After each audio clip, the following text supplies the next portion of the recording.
Kembali semula dalam Selamat Pagi Malaysia. Seperti mana yang kita janjikan sebentar tadi, kita akan bersama dengan tetamu yang sentiasa memperkasakan wanita. Betul. Dan tulang belakangnya juga hadir pada hari ini, duduk di belakang sana. Datuk, hari ini Kapten kapal Selamat Hari Lautan Sedunia, Kapten. Dia melambai-lambai kat sana. Dan juga pernah menjadi tetamu Selamat Pagi Malaysia lah untuk edisi Hari Raya kedua. Betul. Tapi hari ini kita nak fokuskan apabila penjana diumumkan oleh Yang Amat Berhormat Perdana Menteri, pasti salah satu subtopik, salah satu intipati dalamnya adalah e-dagang, dan dalam e-dagang itu juga ada juga yang disebut tentang perusahaan dan juga businessman wanita, businesswoman. Woman. Awak diapit oleh wanita ni, tuan. Bagaimana e-dagang dan juga wanita ini kita boleh perkasakan lagi dalam masa kita nak memperkasakan ekonomi Malaysia. Dan di studio hari ini kita bersama sekali lagi dengan Profesor Datin Dr. Norizan binti Abdul Razak, Pengarah Pusat Kepimpinan Wanita Tun Fatimah Hashim UKM. Assalamualaikum. Waalaikumsalam. Sihat, Prof? Alhamdulillah. Alhamdulillah. Seperti biasa ceria. Jadi apabila saya buka tadi, saya kata ada inisiatif khas kepada perniagaan dalam talian dan juga kepada wanita. Jadi untuk e-dagang, memperkasakan e-dagang, kerajaan telah memperuntukkan sebanyak 70 juta yang mana menggalakkan peralihan PKS dan juga PKS Mikro kepada platform e-dagang bagi memperluaskan akses pasaran. Bermakna apa yang difahami daripada intipati yang dikeluarkan ini adalah kita nak suruh bisnes kecil ni, perniagaan kecil ini beralih kepada e-dagang. Kalau dulu secara manual, contohnya mungkin buat kedai nasi lemak di tepi jalan, sekarang dah boleh secara e-dagang. Jadi dalam 70 juta ini ada juga MyAssist yang mana membantu usahawan-usahawan ini untuk berlatih menggunakan platform e-dagang dengan dengan betul-betul lah, supaya tidak ada rugi ke tidak ada. Jadi bagaimana pandangan Profesor tentang 70 juta jumlah kempen e-dagang yang diperuntukkan oleh kerajaan ini? 70 juta, maafkan saya. Ya, jadi peruntukan yang sebegitu banyak, 70 juta menunjukkan bahawa memang kerajaan kita ingin merancakkan ekonomi semasa dan untuk membantu peniaga-peniaga kecil, PKS kita untuk terus berniaga walaupun keadaan pada masa ini agak merudum dari segi ekonominya. Jadi kalau kita sedia maklum, 70 juta tu kalau diberikan memang secepat je habis. Betul. Macam kalau bagi kat wanita lagi cepat habis. Cepat. Tapi yang sebenarnya banyak perkara-perkara yang kita boleh gunakan dengan peruntukan tersebut, terutamanya untuk membantu usahawan kita untuk mendapat satu pusat sehenti untuk membantu mereka dari segi pelabelan, melabelkan penjenamaan produk-produk mereka dan juga untuk menggunakan teknologi dengan secara efektif. Jadi kita pun sedia maklum ada inisiatif MyAssist, iaitu satu pusat sehenti untuk membantu usahawan-usahawan, dan saya rasa pusat sehenti ini perlulah kita pastikan bahawa usahawan di luar sana mengetahui bagaimana nak mencapai MyAssist ini, kerana di situlah kita boleh mendapatkan perkhidmatan dari segi untuk menaik muatkan produk kita, mengambil gambar, dan kemudian yang pentingnya sekarang, walaupun kita nak merancakkan perniagaan di dalam negara kita, penggunaan bahasa Melayu adalah baik, tetapi jika kita ingin untuk menerusi perniagaan di luar sana, iaitu macam nak mencapai pelanggan-pelanggan di luar negara, kita juga perlukan perkhidmatan penggunaan bahasa Inggeris. Jadi atau kalau kita nak masuk ke Timur Tengah, penggunaan bahasa Arab, kalau kita nak masuk pasaran negara China, kita memerlukan bahasa Mandarin. Betul. Jadi saya mengharapkan MyAssist ini juga mempunyai perkhidmatan untuk memberi terjemahan ataupun boleh kita alih bahasa posting-posting di dalam bahasa Melayu kita ke dalam bahasa-bahasa lain supaya ia menjadi lebih antarabangsa. Kerana capaian apabila kita duduk berniaga di dalam talian, capaian kita bukan hanya di kawasan sekitaran kita saja. Bukan hanya di kawasan, katalah kalau kita duduk di Mersing, hanya kawasan Mersing, tetapi seluruh Johor dan juga mencapai kepada Kuala Lumpur dan Pulau Pinang. Tetapi kita juga mengharapkan ia mencapai ke Brunei, ia mencapai ke Singapura, dan ia harapnya dapat capai hingga ke London, UK dan sebagainya. Okey.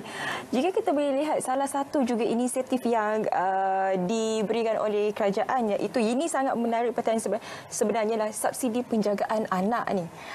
Sebab kita tahu wanita di luar sana bila dia nak mulakan sesuatu perniagaan, mereka risaukan siapalah nak jaga anak. Walaupun sekarang ni sebenarnya bila kita sebut mengenai e-dagang, benda itu boleh dijalankan dalam talian di rumah.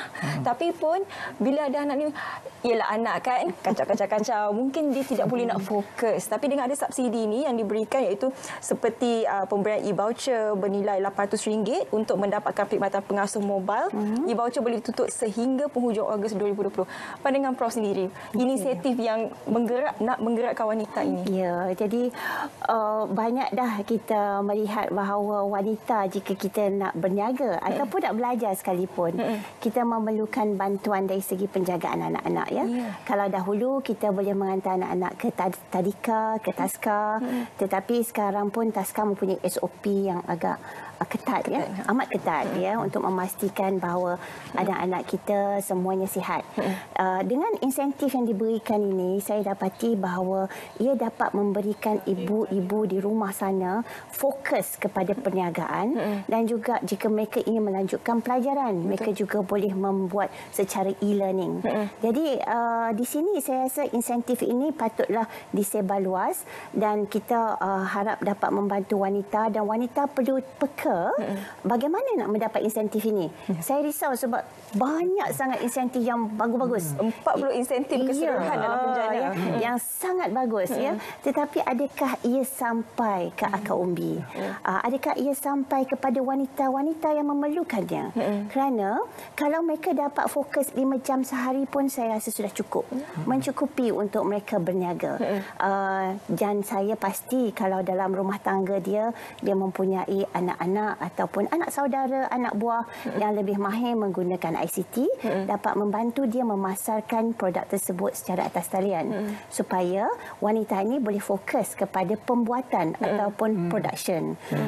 Tetapi kalau mereka tidak mempunyai rakan atau kenalan yang boleh membantu mereka menggunakan teknologi, saya percaya sekarang ni MDEC banyak memberikan insentif dan juga bantuan-bantuan teknologi secara pro bono, maksudnya secara percuma. Jadi di sinilah saya lihat maklumat dan juga peluang-peluang yang diberikan yang sangat banyak ini perlulah direbut oleh usahawan-usahawan, terutamanya usahawan wanita. Dan juga saya difahamkan Prof sendiri ada membina satu model AIDA model. Boleh terangkan apa itu AIDA model? AIDA model ni sebenarnya bukan model saya lah, tapi ia digunakan di dalam perniagaan, di mana A-nya ialah berkaitan dengan attraction, ya, attention, getting attention. Jadi kalau kita mendapatkan orang untuk melihat kepada produk kita, kita mesti sebar luaskan dulu. Maksudnya bukan terus menjual. Kalau kita mengeluarkan jamu lah katanya, kita kena sebar luaskan maklumat berkaitan apa bagusnya minum kunyit tadi. Itu bagi awareness dahulu.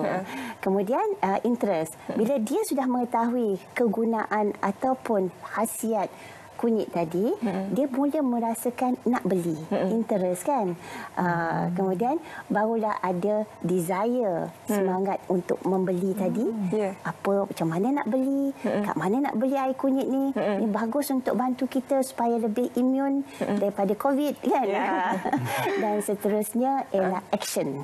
Action tadi, penulisan yang menyatakan kita beli di mana, nak letakkan order di mana. Jadi itu yang saya sebut tadi, ada 4 peringkat dari segi pemasaran produk-produk. Maksudnya ia harus dilakukan secara berperingkat. Perkara pertama adalah awareness itu, kita sebarkan dulu kebaikan. Contohnya begitu.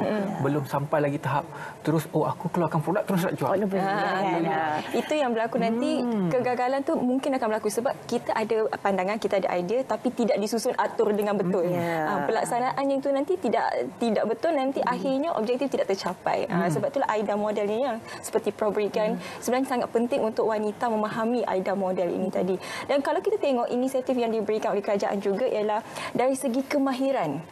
Macam Prof katakan tadi, dalam kita belajar buat e-dagang ini, mereka mestilah tahu pasal komputer. Betul. Mungkin sedikit tahu pasal mengambil gambar. Dan itu sebenarnya ialah kemahiran. Sebab itulah kerajaan memberi inisiatif kemahiran itu agak tinggi sebenarnya dalam penjana ini. Jadi pandangan Prof untuk mengalih perhatian wanita-wanita ini ke bidang kemahiran ini. Betul. Okey. Jadi kita tidak dapat menjadi seorang yang mahir menggunakan teknologi dalam satu hari. Betul. Jadi kalau latihan-latihan yang dijalankan oleh pelbagai agensi, saya dapati janganlah kita mengambil model touch and go. Maknanya ajar satu hari 100 orang, besok pergi tempat lain ajar lagi 100 orang. Jadi saya rasa yang itu kita hanya orang kata awareness saja baru ya. Belum lagi dapat menghasilkan seorang usahawan yang mahir menggunakan teknologi dan juga e-dagang. Jadi jika kita nak bantu usahawan ni, kita pegang dia. Pegang dia daripada mula sampai akhir. Dia dah boleh bergerak sendiri, dia dah berjaya, dia dah pandai, dah mahir menggunakan ICT, baru lepaskan. Lepas tu ambil seorang lagi. Jadi kalau kita melihat nak latih 1 tahun 40,000, saya pun sebagai seorang pensyarah, ya, saya merasakan bagaimana ni nak 40,000 ni nak lahirkan usahawan e-dagang dalam satu sekelip mata. Jadi saya sarankan latihan-latihan wanita-wanita semua, ikutilah latihan. Jangan penat untuk mengikuti latihan.